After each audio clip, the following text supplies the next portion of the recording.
마음의 뿌림을 받고 양심의 악을 깨닫고 몸을 맑은 물로 씻고 참 마음과 온전한 믿음으로 하나님께 나아가자 그랬어요.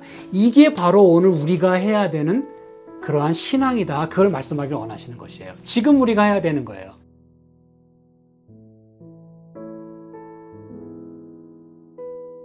아모스 4장 12절 그러므로 이스라엘아 내가 이와 같이 내게 행하리라. 내가 이것을 내게 행하리니 이스라엘아 내 하나님 만나기를 예비하라. 하나님 만나기를 예비하라는 이 말씀이 우리가 매일의 삶 속에서 지금 하나님과 우리의 삶의 어카운트를 정리하고 또 계산하는 그러한 만남을 의미한다고 말씀을 드렸습니다. 이것은 이제 좀 더 어떤 신학적인 그런 용어를 빌리자면 뭐 재림전 심판 혹은 조사 심판 혹은 중보 뭐 어떤 이런 단어들로 표현할 수가 있겠습니다. 그래서 우리는 하나님 앞에 설 준비를 하고 또 그분을 만났을 때 이제 그분 앞에서 우리가 대답할 말 그리고 그분에게 우리의 모든 삶을 또 고백하고 또 그분의 구원하심을 찬양할 수 있는 그러한 만남을 우리는 예비해야 된다는 것이죠.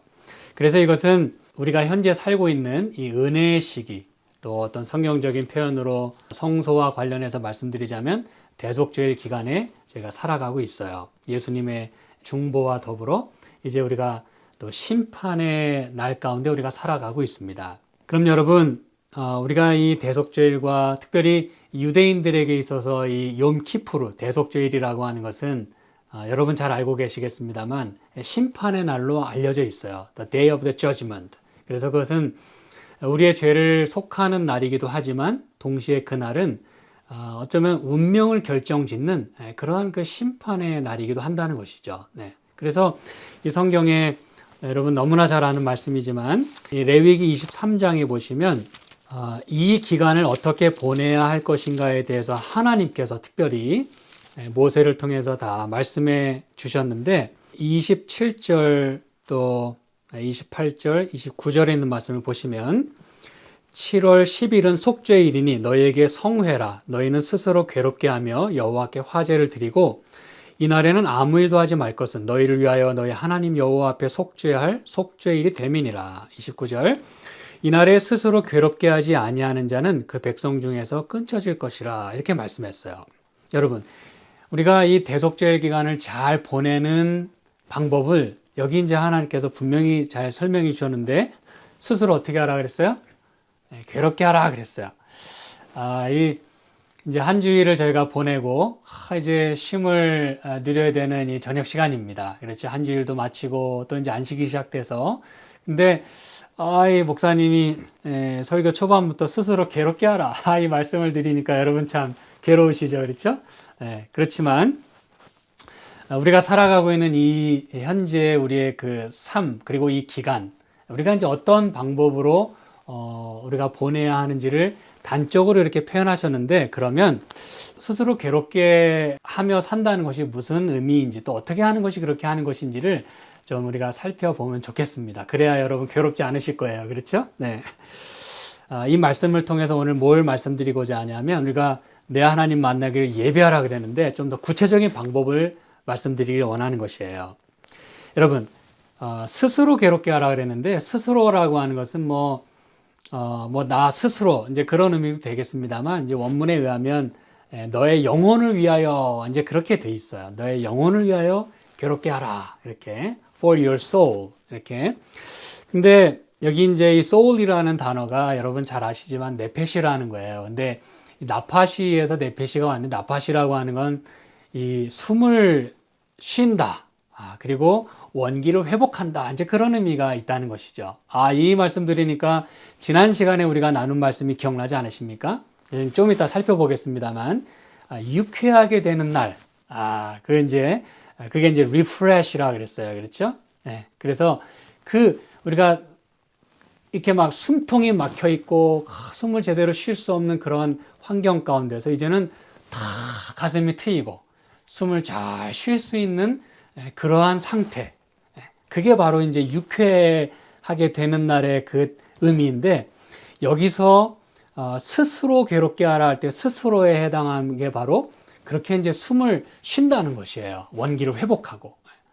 그것을 위하여 괴롭게 하라. 이제 이렇게 말씀하는 것이에요. 너의 영혼을 위하여. 그래서 이거는 이제 우리가 살펴본 대로 이 바오로가 이 출애굽기 8장에서 지난주에 살펴본 대로 이 유쾌하다, 이 숨을 쉰다, 이 말에 해당하는 유일한 그 구약에 사용된 한 예가 바로 바로에게 해당됐었는데, 바로가 이제 숨을 좀 통하게 됐을 때에 마음을 더욱더 완강하게 했다 그랬어요. 그렇죠. 하나님이 여러 재앙을 내리시면서 바로가 마음을 고쳐먹기를 기다리셨는데, 바로는 계속해서 거절하고 조금 살만하니까 다시 이제 자기 뜻대로 하는, 한마디로 불순종하는 그러한 모습을 여기서 우리가 다시 한번 기억할 수가 있는 것이에요.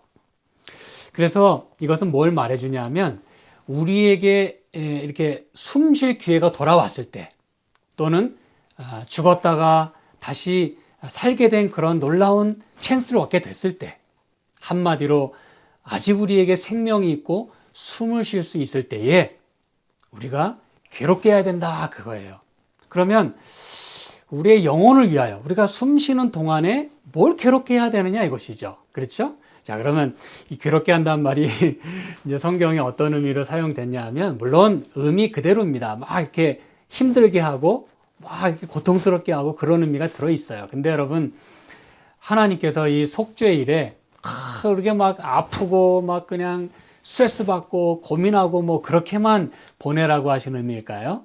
그렇지 않습니다. 우리가 살아가는 이 은혜의 시기 동안에 하나님은 얼마든지 우리의 구원을 즐기고 또 기뻐하고 건강하고 그렇게 행복하게 살도록 우리의 삶을 허락하셨어요. 그렇죠? 그러면 이 가운데서 도대체 괴롭게 하며 산다는 의미를 우리가 어떻게 이해해야 될 것인가? 여러분, 이 괴롭게 한다는 것은 기본적인 의미가 있어요. 뭐 노래를 한다. 괴롭게 하는 줄만 알았더니 노래한다는 의미가 이 안에 들어있어요.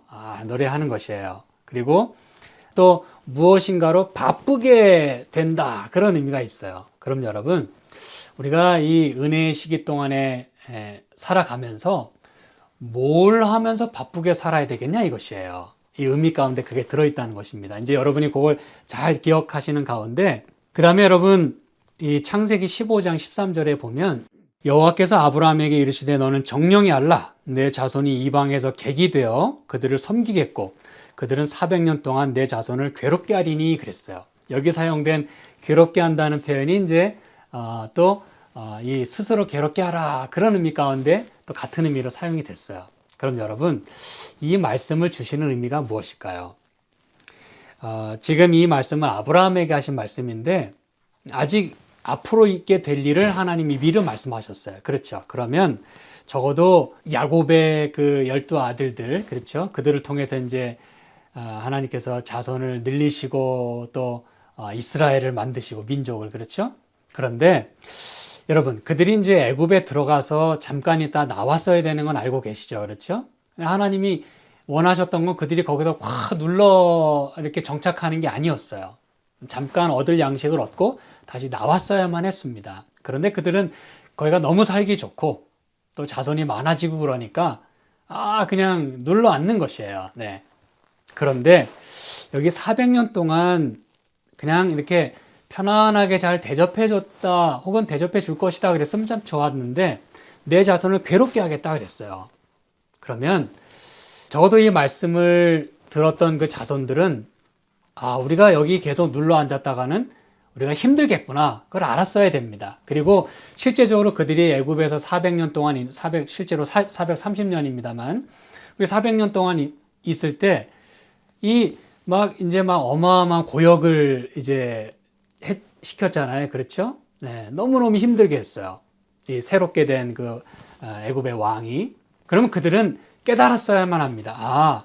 지금 우리가 이렇게 힘든데 우리가 돌아가야 될 곳에 돌아가지 못했구나. 그리고 내가 이렇게 힘든 것이 분명히 성경에 하나님께서 아브라함, 우리 조상 아브라함에게 말씀하신 대로인데, 그러면 우리가 이 상황에서 벗어나기 위하여, 그리고 정말 또 구원받기 위하여, 또 하나님의 뜻을 위하여 우리가 하나님께로 돌아가야 되겠다, 이런 마음을 가졌어야 된다는 것이에요. 자, 제가 지금 무슨 말씀 드리는지 아시겠죠? 실제로 그들은 그 고역을 괴롭게 하는 걸 경험하면서 누굴 생각해서 해야 된다는 거예요? 하나님을 생각해서 해야 된다는 것입니다. 이것도 내다보셨고 또 이들을 능히 여기 이제 15장 창세기 15장 14절에 보면 내 자손이 큰 재물을 이끌고 나오겠다 그랬잖아요. 아브라함에게 하신 약속이 또 다 있어요. 그럼 그들은 속히 이 일이 이루어지기 위하여 하나님께로 돌아갔어야 합니다. 하나님 말씀에 순종했어야 합니다. 네. 그걸 말씀하기 원하시는 거예요. 그렇다면 이 레위기 23장에서 대속죄의 기간에 스스로 괴롭게 하라고 하는 것은 그러한 가운데서 누구를 우리가 생각하고 마음을 누구에게로 돌려야 된다는 걸 말해주는 것이에요? 하나님께로. 네. 그걸 말씀하기 원하시는 것이에요. 네. 그리고 물론 찾지는 않겠습니다만 레위기 16장에 보면 똑같이 그 대속죄에 대해서 말씀을 하시면서 이제 스스로 괴롭게 하라. 그 말씀이 몇 번 또 나와요. 네. 굉장히 중요하다는 말씀이죠. 그렇게 허투게 이 기간을 보내지 말아야 될 것에 대해서 하나님께서 분명히 여기 언급을 해주신 것입니다. 그 다음에 여러분이 괴롭게 한다는 말씀 속에 제가 드린 말씀 다 의미가 전달됐긴 했습니다만 순종한다는 의미가 들어있어요. To be obedient. 네, 순종한다. 네. 그러면 이제 여러분이 이게 스스로 괴롭게 한다는 것이 막 자신을 막 힘들게 하고 막 그냥 그런 게 아니라 하나님 말씀에 순종하는 것을 성경은 괴롭게 한다 그렇게 사용했다는 것이에요. 뭐 대표적으로 성경 말씀 하나 좀 찾아보실까요? 우리 신명기 8장에 보니까 여기 이제 놀라운 말씀이 들어 있습니다, 여러분. 신명기 8장 2절입니다. 다 이게 여러분 지금 애굽 또 뭐 광야 다 이런 걸 지금 배경으로 또 하고 있어요. 그런데 이게 보니까 내 하나님 여호와께서 이 40년 동안에 너로 광야의 길을 걷게 하신 것을 기억하라 그랬어요. 얼마나 괴롭겠습니까? 여러분. 그 기억하는 것 자체가 스트레스예요. 그렇죠? 힘들게 보냈어요. 그런데 그 광야 길을 걷게 하신 그 이유와 목적이 여기 소개됩니다. 물론 이스라엘 백성이 불순종했기 때문에 그들 스스로 자초한 일이에요. 그러나 하나님은 그 상황을 통해서 그들에게 깨닫게 해주길 원하는 것이 있었다는 것이에요. 그건 뭐냐면 이는 너를 낮추시며 너를 시험하사 내 마음이 어떠한지 그 명령을 지키는지 아니 지키는지 알려 하심이라 그랬어요. 여기 이제 그 낮춘다. 이게 바로 이제 이 괴롭게 한다. 그 똑같은 단어예요. 그렇다면 여러분 하나님께서 광야 길을 걷게 하신 것 힘들어요. 네. 근데 그걸 통해서 하나님은 뭘 우리가 얻기를 원하셨다고요? 우리에게 뭘 보기를 원하셨다고요? 하나님께 순종하는지, 나를 낮추시고 하나님께 복종하는지, 하나님께 내 마음을 드리고 있는지 그걸 확인하기를 원하셨다는 것이에요. 그래서 스스로 괴롭게 한다는 이 표현 속에는 하나님께서 우리의 마음을 얻기 원하시는 것이에요. 우리 마음이 하나님께로 향하기를 원하시는 것이에요. 우리 스스로를 겸손하게 하고 하나님께 순종하기를 원하신다는 것이에요. 그 명령을 지키는지 안 지키는지 말이죠. 네. 그러면 여러분 이 세 천사의 기별과 더불어 이게 참 의미가 굉장히 넓어집니다. 그렇죠? 네. 우리가 지금 재림전 심판, 은혜의 시기, 이 대속죄의 기간에 살아가고 있는 동안 우리가 어떤 마음으로 어떠한 삶을 살아야 되는지를 벌써 하나님은 분명히 자세하게 언급해 주셨다는 것입니다. 그리고 저희는 성경 말씀을 통해서 확실하게 살펴봤어요.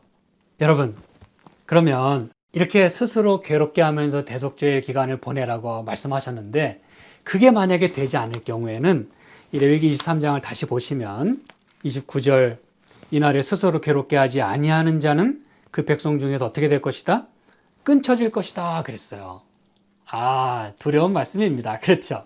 이게 여러분 옛날 그 이스라엘 백성들 그들 실제적으로 뭐 7월 10일에 이렇게 행했던 대속죄 행했던 것에만 끝나는 게 아니라 좀 끊쳐지지 않으려면 그날 좀 스스로 좀 괴롭게 좀 하지.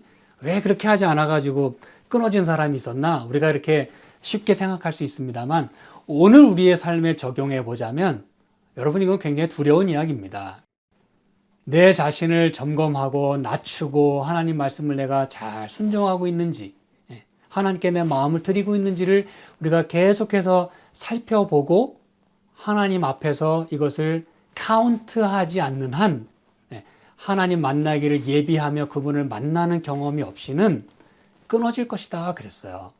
여러분, 그래서 이 말씀 이제 잘 들으시기 바랍니다. 요한계시록 22장에 보면은요 11절입니다.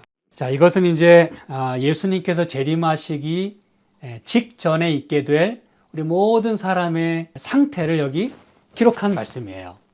저나 여러분이나 이 세상 모든 사람은 이 가운데 하나일 것입니다. 틀림없이. 그건 무엇이냐? 요한계시록 22장 11절. 불의를 하는 자는 그대로 불의를 하고 더러운 자는 그대로 더럽고 의로운 자는 그대로 의를 행하고 거룩한 자는 그대로 거룩되게 하라 그랬어요. 여러분, 이 말씀을 여러분이 모르지 않으실 거예요. 그렇죠? 근데 우리가 대속죄의 기간 동안에 오늘 이렇게 재림전 심판의 그런 시간을 살아가는 동안에 은혜의 시기에 살아가는 동안에 여러분, 우리가 지금 어떻게 삶을 영위해 가느냐가 모든 예수님의 중보 사업이 다 맞춰지고 예수님이 땅에 재림하시기 직전에 있게 될 그 모든 재앙과, 그렇죠? 성경 표현대로라면 그 야곱의 환란이라는 그런 표현이 여기 사용되고 있어요. 예레미야 30장에. 그게 이제 그대로 적용이 되는 건데 그 기간 동안에 어떠한 모습으로 예수님을 맞이하게 될 것인가를 결정하게 된다는 것이에요. 그래서 여기 여러분이 주의하시고 꼭 염두에 두시고 꼭 기억하셔야 되는 단어는 그대로라고 하는 단어입니다. 무슨 단어라고요? 그대로. 왜냐하면 내가 지금 어떻게 사느냐가, 어떤 습관으로 사느냐가, 어떻게 하나님을 생각하고 어떻게 하나님께 예배를 드리고 어떻게 하나님께 마음을 드리냐의 그 상태가 그대로 간다는 것이에요. 예수님의 중보 사역이 맞춰지면, 은혜의 시기가 끝나게 되면 이 땅에는 이제 재앙이 내리게 될 것이고 모든 사람의 마음은 이제 그대로 굳어질 것이에요. 마치 바로가 그가 새롭게 숨이 통하게 됐을 때 그가 마음을 고쳐 먹었더라면 그는 아마 놀라운 이 성경 역사를 다시 쓰게 될 것이었을 거예요. 그렇죠. 그런데 그는 숨이 통하게 됐을 때 거절했어요. 불순종했어요. 그래서 그는 더욱더 완강하게 됐어요. 그걸 성경은 어떤 단어로 표현한지 기억하시죠? 바로의 마음이 강팍하게 됐다 그랬어요. 이게 여러분 무슨 얘기인지 아시겠죠? 근데 지금 오늘 우리가 어떤 삶을 사느냐가, 다시 말하면 숨을 통하게 되는 이 시기, 유쾌하게 되는 그 시기. 지난주에 이 말씀을 못 들으신 분은 혹시 이게 무슨 말인가 좀 그러실 수 있겠는데 제가 나중에 다시 한번 언급해 드릴 것이에요. 유쾌하게 되는 날 우리의 모든 죄가 사해지고 다 없어지고, 그렇죠? 회개하고 돌이켜서 죄 없이 함을 받게 되는 그때 이제 유쾌하게 되는 날이 주 앞으로부터 이를 것이라고 사도행전 3장에 말씀했어요. 그렇죠. 19절에.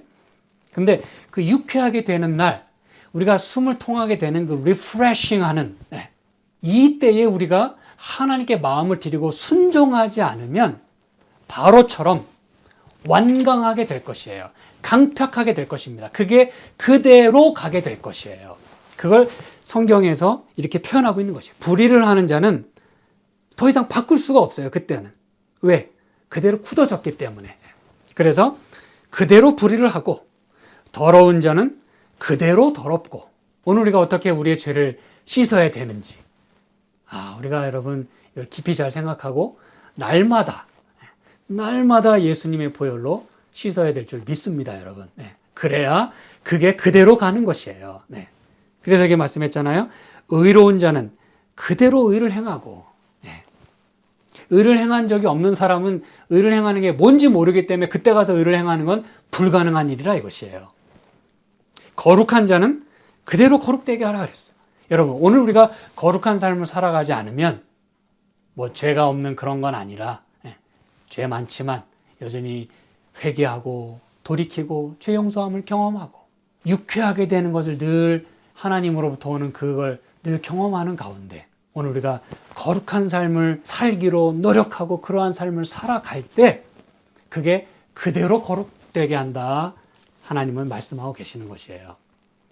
그래서 여러분 이 히브리서에 보면 히브리서 10장에 보면 어떤 말씀을 하고 계시냐면 25절 모이기를 패하는 어떤 사람들의 뭐와 같이 하지 말고 습관과 같이 하지 말고 그랬어요. 여러분 습관은 굉장히 중요합니다. 그래서 이 중요한 말씀을 하면서 습관에 대한 얘기를 하시는 거예요.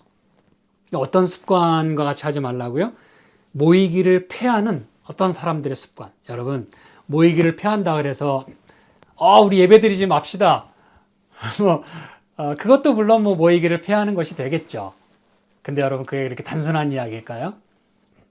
여러분 모이기를 패한다고 하는 것은 하나님과의 만남을 방해하거나 또 교회 공동체 모임을 아주 우습게 생각하거나 또 교회를 내 마음대로 휘저으려고 하는 그런 모든 것이나 또는 교회에 악을 끼치고 그렇죠 폐를 끼치고 아주 악한 일도 서스럼 없이 행하는 그런 모든 사람들은 다 모이기를 패하는 사람들이에요.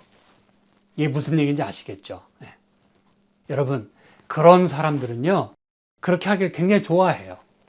네. 그게 또 그들의 습관이기도 합니다. 또 그게 답습되기도 해요. 네. 그게 한 번으로 또 끝나면 좋겠는데 그런 상황이 또 오면 또 그렇게 하고 싶은 충동이 일어납니다. 여러분 그게 여러분 쉽게 말씀드리면 모이기를 패하는 사람들의 습관이에요.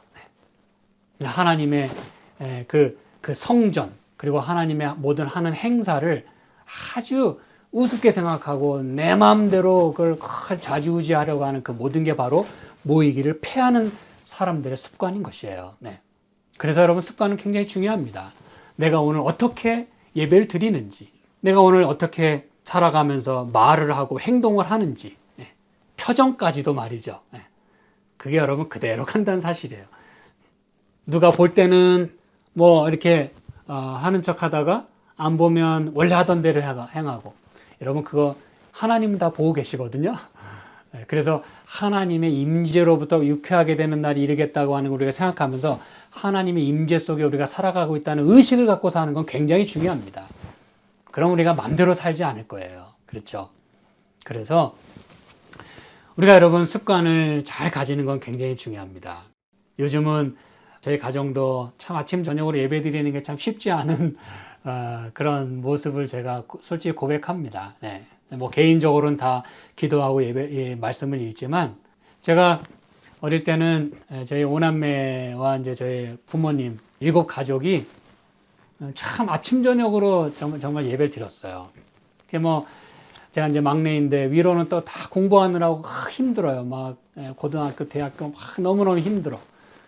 근데 어김없이 저녁에 잠자리에 들기 전에 그리고 아침에 일어나자마자 그냥 졸린 눈을 비비면서 비몽사몽간에 예배를 드린 적이 참 많습니다. 그러면서도 그게 참 일종의 습관이 돼가지고 정말 다 출가하기 전까지는 항상 그렇게 아침 저녁으로 예배를 드렸어요. 그래서 이제 기도 시간이 늘 기다려져요. 기도 시간이 돼야 잠을 제대로 잘 수 있거든요. 그래서 기도하는 시간이 되면 바로 이제 그냥 잠자는 시간이 돼버립니다. 이렇게 엎드려가지고. 여러분 그렇다 할지라도 우리에게 이러한 그 예배 드리는 습관 그걸 통해서 참 가족의 그런 끈끈한 가족애 그리고 신앙 이런 것들이 참 많이 다져진 것 같아요. 그래서 여러분 오늘 우리가 어떠한 모습으로 살아가느냐에 따라 지금은 우리가 이제 아직은 은혜의 시기 가운데 살아가고 있으니까 아직은 숨을 우리가 쉬면서 제대로 살아갈 수 있어요. 숨이 통하는 그런 시대에 살아가고 있어요. 근데 조만간 그것이 끝날 때에 우리는 끝난 그 모습 그대로 더 심화되어서 여러분 여기서 말한 그대로란 단어는 물론 바뀌지 않는다는 의미도 있습니다만 그게 심화되는 것이에요. 바로의 마음이 더욱더 완강하게 더욱더 강팍하게 된 것처럼 말이죠. 이제 이런 상황이 되지 않으려면 그래서 여기 이제 히브리서 10장 26절에 이렇게 말씀했잖아요. 그 말씀하고 바로 다음에 우리가 진리를 아는 지식을 받은 후에 짐짓 죄를 범한 즉 다시 속죄하는 제사가 없다 그랬어요. 그러면서 오직 무서운 마음으로 심판을 기다리는 것과 그리고 이 30절에도 주께서 그의 백성을 심판하리라 이제 말씀하시는 게 바로 다 그 이유가 있는 것이에요. 이런 말씀하면서 심판 얘기를 하거든요. 그런데 방금 읽은 말씀 짐짓 죄를 범한다. 다 말씀 살펴봤기 때문에 간단히 말씀드리면 deliberately 아주 고의적으로 keep on sinning 계속해서 죄를 짓는 것이에요. 이게 그 의미입니다. 그러면 답이 없다는 뜻이에요. 속죄 받을 수가 없어요. 네. 바로처럼 말이죠. 그래서 나에게 숨이 통하게 될 때, 찬스가 왔을 때, 은혜가 주어질 때 그때 마음을 고쳐먹거나 또 그때 내 죄를 고백하지 않으면 이제 나중에는 계속 그걸 쌓인다 이 말이에요. 네. 그걸 말하는 것이에요. 그래서 여러분 이제 이런 습관에서 벗어나려면 그리고 이런 짐짓 죄를 범하게 되는 이런 상황에서 벗어나려면 어떻게 해야 되는가? 사실 이 10장 이 앞부분에 그 문맥 가운데 다 말씀이 들어 있습니다. 예를 들면 16절에 보니까 히브리서 10장 16절 주께서 가라사대 그날 후로는 저희와 세울 언약이 이것이라 내 법을 저희 마음에 두고 저희 생각에 기록하리라. 여기 뭐가 등장하고 있어요? 하나님 말씀이 등장하고 있어요. 어떻게 하라는 것입니까? 마음에 새기고 또 순종하라 그 얘기죠. 그래서 그분을 통해서 마음의 뿌림을 받고 양심의 악을 깨닫고 몸을 맑은 물로 씻고 참 마음과 온전한 믿음으로 하나님께 나아가자 그랬어요.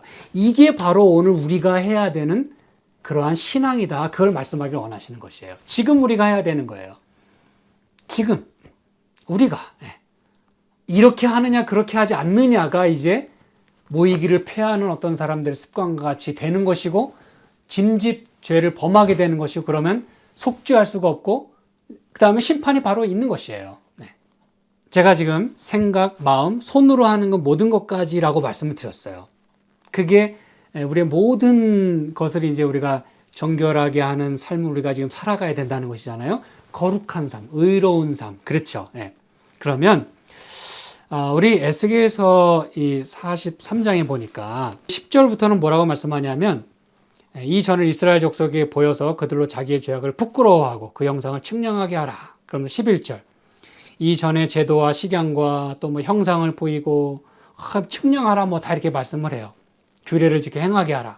12절 그러면서 이제 하나님 무슨 말씀 주시냐면 전의 법은 이러하니라 그랬어요. 여기서 이제 전의 법이라는 뜻은 뭐 이전의 법을 말하는 게 아니라 템플, 이 성전, 지금 이 에스겔 선지자를 통해서 다시 보여주시는 그 영광이 다시 회복된 그 성전의 법은 이러하다라고 말씀하면서 뭐라고 그 첫 말씀을 시작하시냐면 산꼭대기 지점의 주인은 지극히 거룩하리라 그랬어요. 그러면서 이제 뒤에 뭐 번제단의 봉헌에 대해서 번제단이 어떻게 정결케 되고 뭐 그 얘기를 쭉 합니다. 여러분 이게 무슨 얘기인지 아시겠어요?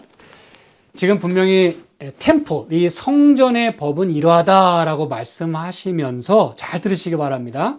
그러면 성전에 대한 것만 말씀하셔야 되지 않나요?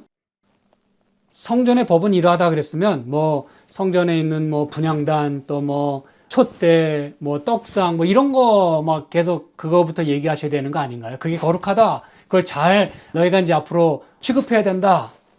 근데 여러분 하나님 뭐부터 말씀하시는지 다시 보시기 바랍니다. 산꼭대기 지점의 주인은 지극히 거룩하리라 그랬어요. 그러면서 전의 법은 이러하니라 그랬어요. 어디가 지극히 거룩하게 되겠다고요? 산꼭대기 지점의 어디는? 주인은 여러분 surrounding area 이게 무슨 말인지 아시겠어요? 성전도 중요한데요.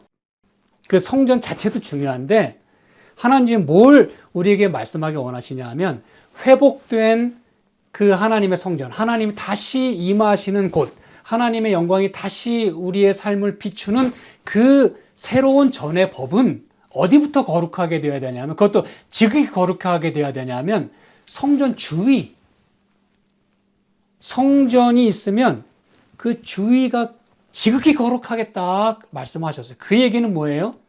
오늘 우리의 삶에 적용하자면 내가 거룩해야 돼요. 그렇죠. 나는 하나님이 거하시는, 이 몸은 하나님이 거하시는 성전이기 때문에 몸도 참 우리가 잘 관리해야 되고 건강 관리해야 되고 좋은 거 먹어야 되고 그렇죠. 좋은 생각 가져야 되고 다 좋아요. 내가 하는 모든 손으로 하는 일도 거룩해야 돼요. 근데 여러분 내 주위가 거룩하지 않으면, 다시 말씀드리면 내 가족이, 내 교회가, 내가 일하는 직장이, 나를 만나는 사람들 속에서 그것이 거룩하지 않으면 안 된다는 것을 말씀하는 것이에요. 여러분 오늘 우리가 하나님 앞에 서기 위하여 거룩하게 돼야 합니다. 그렇죠. 정결함을 입어야 돼요. 하나님을 만남으로 정결해져야 돼요. 그러나 여러분 내 몸 하나 딸랑 내가 챙긴다고 생각한다면 지극히 이기적이고 그건 성경의 법에 맞지 않다는 뜻입니다. 물론 나 하나 내가 잘 간수해야 돼요. 근데 여러분 하나님은 이제 뭘 말씀하기 원하시냐 하면, 하나님이 거룩한 것처럼 너희가 거룩하라고 말씀하셨는데 네가 거룩한 삶을 살아가는 것이 어떻게 해야 된다는 것이에요? 주위 사람에게 영향력이 행사되어야 된다는 그 뜻입니다. 여러분 네가 거룩하면 네 주위까지 거룩하게 되어야 된다는 걸 말하는 것이에요. 사람이, 그리고 내 환경이 무슨 얘기인지 아시겠습니까 여러분? 교회는 열심히 다니는데 영 인간관계가 좋지 않아요. 교회는 열심히 다니는데 막 좀 기분 나쁘게 하면 그냥 이상한 나라의 언어가 튀어나와요. 여러분 그건 아니라는 것이에요. 나는 교회 열심히 다니고 하는데 내 교회 사람들은 별로 돌보지 않아요. 내가 속한 사회, 내가 거하고 있는 이 곳, 내가 만나는 사람, 그 주위가 거룩하게 되어야 된다라고 하나님 말씀하시는 것이에요. 그렇게 될 때 그것이 진정한 정결임을 말씀하기를 원하는 것입니다. 여러분이 아직까지 이걸 한 번도 생각해 보지 않으셨다면 오늘 말씀을 잘 기억하시기 바랍니다. 이 말씀이 여기에서만 끝나는 게 아니라 레위기 16장에 보시면은요, 16절, 18절, 20절에 보면 지성소와 회막과 단을 위하여 속죄하라 그랬어요. 이게 이제 대속죄일에 뭘 속죄해야 되는지를 하나님이 말씀하셨어요. 아까 23장처럼 스스로 괴롭게 하라 그 말씀도 하시는 가운데 무엇을 정결하게 해야 되는가? 지성소와 회막과 단을 위하여 속죄하라 그랬어요. 구체적으로 말씀하셨어요. 그러면서 15절 또 24절 그리고 30절에 보면 너희를 위하여 속죄하라 그랬어요. 또 제사장을 위해서 속죄하고 백성을 위해서 속죄하라 그랬어요. 그래서 여기 33절에 보면 이렇게 한마디로 표현을 합니다. 지성소를 위하여 속죄하며 회막과 단을 위하여 속죄하고 또 제사장들과 백성의 회중을 위하여 속죄할지니 그랬어요. 그래서 여러분 우리가 다니엘서 8장 14절에 2300주야까지는 그때 성소가 정결하게 함을 입겠다. 그 성소의 정결이 여러분 성소고 딸랑 그것만 정결하게 되는 게 아니라 그 안에 있는 모든 기구까지, 그리고 거기에 출입하는 모든 사람이, 그리고 그 성전에 가까이 오는, 그리고 성전과 관련돼서 죄를 회개하는 그 제사장과 그 백성까지도 위하여 속죄하라라고 말씀하시는 것이에요. 이게 바로 진정한 성소의 정결이다라고 말씀하는 것입니다, 여러분. 무슨 얘기인지 아시겠죠? 그래서 오늘 우리가 우리의 삶을 정결하게 해야 해요. 근데 우리 삶의 정결이란 그냥 깨끗이 씻고 또 나 하나 이렇게 성경 보고 기도하는 것으로 끝나는 게 아니라 내 가족에게 그것이 영향이 미쳐져야 돼요. 나의 기도하는 소리가 들리고 나의 예배 드리는 모습이 그들에게 비춰지고 날 찬송하는 모습을 통해서 그래 나도 찬송해야지. 저분은 항상 즐거운 일만 있을 것 같지 않은데도 저렇게 찬송을 하니 참 배울 게 많아. 여러분 이게 바로 진정한 정결이라는 것이에요. 네. 그리고 내가 일하는 직장에서 또 내가 만나는 사람, 껄끄러운 관계에 있는 사람이 있다면 여러분 나의 정결이란, 성소의 정결이란 그 사람과 화목하게 되는 것이 진정한 또 정결임을 여러분 잊지 마시길 간절히 바랍니다.